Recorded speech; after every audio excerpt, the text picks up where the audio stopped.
Hey guys, எல்லாரும் எப்படி இருக்கீங்க? நல்லா இருக்கீங்க நம்புறேன். இன்னைக்கான வீடியோவில் நம்ம எதை பற்றி பார்க்க போகிறோம் அப்படின்னா, கொஞ்ச நாளைக்கு முன்னாடி இட்டாச்சி vs கக்காஷி அப்படின்னு ஒரு பேட்டில் தான் போட்டிருப்பேன். ஏகப்பட்ட இட்டாச்சி ஃபேன்ஸ் கமெண்ட் பண்ணாங்களோ இல்லையோ, கக்காஷியோட ஹேட்டர்ஸ் நல்லா கத்தற ஆரம்பிச்சிட்டாங்க. ஸோ இன்னைக்கான கண்டென்ட்ல நம்ம எதை பற்றி பார்க்க போகிறோம் அப்படின்னு பார்த்தீங்கன்னா, கக்காஷியோட பவர்ஸ் அண்ட் பொட்டன்ஷியலை தான். சரி, ரொம்ப பேசாமல் வீடியோக்குள்ள போயிடலாம். நீங்கள் பார்த்து கொண்டு இருக்கிறது ரெசாய்டல் எஸ்கே அண்ட் நான் தான் உங்கள் ரெசாய்டல்.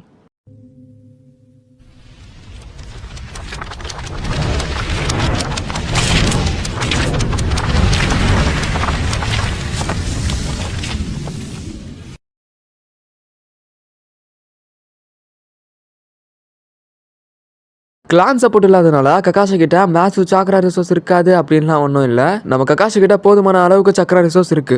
For example Pain resource Kakashi battle எடுத்துப்போம். அந்த பேட்டில் நம்ம Kakashi lightning jutsu, Kamui and shadow clone jutsu அப்படின்ற மாதிரி ஏகப்பட்ட ஜூட்ஸுவை கொஞ்சம் எக்ஸ்ட்ராடினரியா யூஸ் பண்ணியிருப்பாரு. ஸோ இதுலேயே நம்ம கக்காஷி கிட்ட மேத்ஸ் சக்ரா ட்ரெயின் ஆயிருக்கும். ஸோ அப்போ டெய்லி யூசேஜ்னு வரும்போது கக்காஷி கிட்ட எப்படி சக்ரா ரிசோர்ஸ் கம்மியாகுது அப்படின்னா, நம்ம கக்காஷி கிட்ட இருக்கிற ஷரிங்கனால தான். உச்சியா கிளானால அவங்களோட ஷரிங்கனை ஆக்டிவ் அண்ட் டீஆக்டிவேட் பண்ண முடியும். வை? பிகாஸ் பேஸ் ஷரிங்கன் மேத்ஸ் சக்ராவை அப்சர்வ் பண்ணும். ஸோ அப்படி இந்த இடத்துல நம்ம கக்காஷியால டீஆக்டிவேட் பண்ண முடியாதனால அவனுக்கு மேத்ஸ் சக்ரா ஷரிங்கனாலே அப்சர்வ் ஆயிருக்கும். அப்படி இருந்தாலுமே நம்ம கக்காஷி கிட்ட போதுமான அளவுக்கு சக்ரா ரிசோர்ஸ் இருக்கு. சோ இப்போ அதர் உச்சியாஸ்னு கம்பேர் பண்ணப்ப கக்காஷி ஸ்ட்ராங்கரான்னு கேட்டீங்கன்னா, ஆஃப் கோர்ஸ் கக்காஷி ஸ்ட்ராங்கர் தான். இங்க ஒரு சில பேர் நருட்டோ ஷிபுடனே பார்க்காம கிளாசிக்ல நடந்த ரெண்டு விஷயத்தை வச்சுட்டு இங்க கக்காஷி மேல ஈஸியா ஜுஜுட்சு ஒர்க் ஆகும்னு நினைச்சிட்டு இருக்காங்க.